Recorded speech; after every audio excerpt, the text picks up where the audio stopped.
How did black people come to the Caribbean and to America and to some of the South American countries as slaves?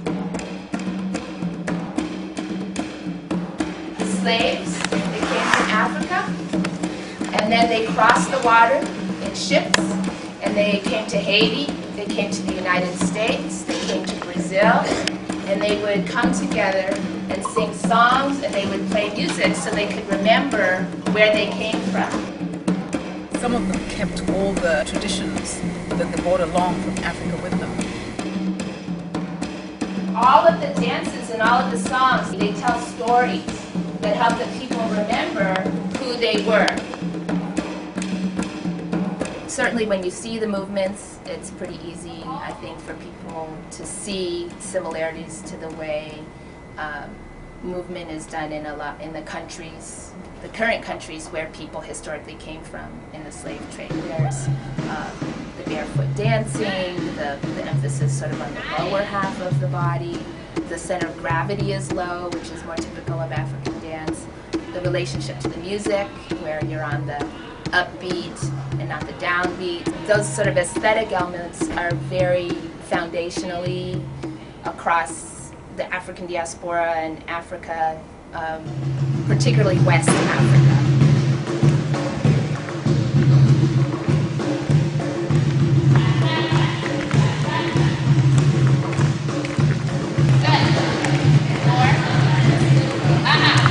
Looks like you're struggling. The Igbo dance is a dance about resisting slavery.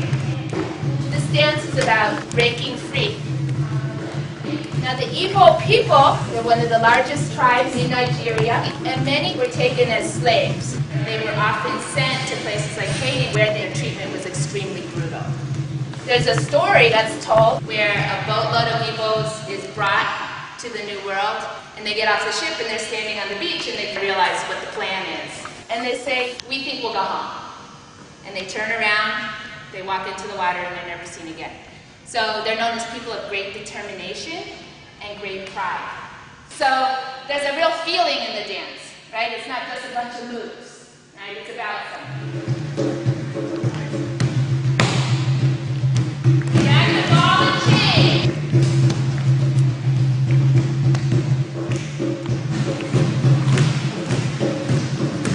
All of these things have meaning, both for the past and history, but also for current times.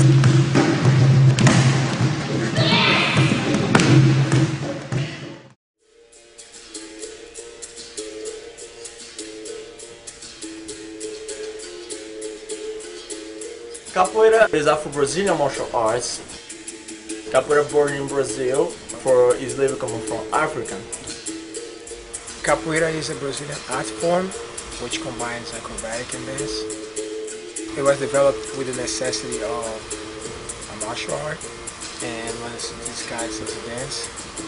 Any other dance can be represented on the stage, kind of like a showcase.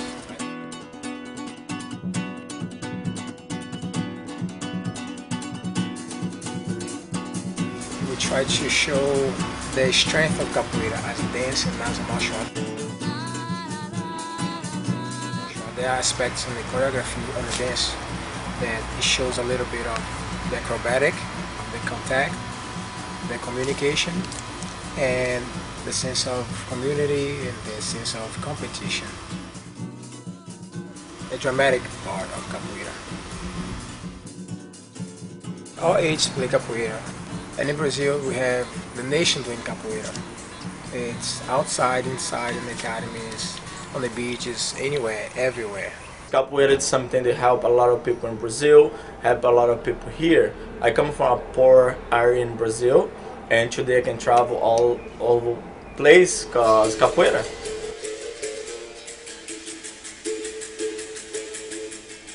For few people it's a martial arts, for few people that's a dance. For me that's a philosophy. That's what I believe for my life. So.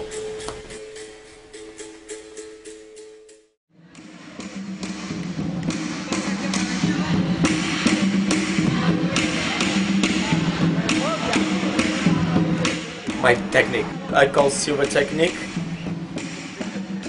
So I start with capoeira only. After capoeira I start dance. But I always see a little bit of capoeira, a little bit of dance. I never saw both capoeira and dance together. Ah! No! That's not passing home! Got it? So, 1, 2, 3, 4, 5, 6. Also my techniques involve modern and contemporary dance. You only have 2 arms and 2 legs and 1 smart head, so you have to put everything together. We don't change the arms or legs when you're gonna dance Afro-Brazilian dance, or when you're gonna dance African dance, or modern dance or contemporary dance. Even capoeira, that's the same body, but it's different information.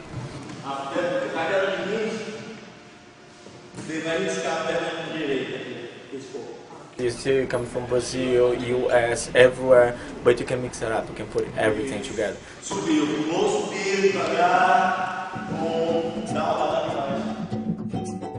When you put a lot of different dance style, a lot of different martial arts, a lot of different musicians, different cultures together in one stage, that's the fusion.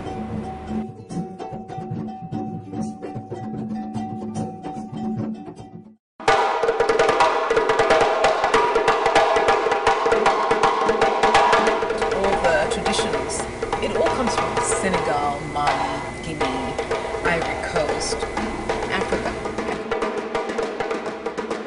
Traditions, they may have changed over the years, the languages may be a little bit different, but the root is still there.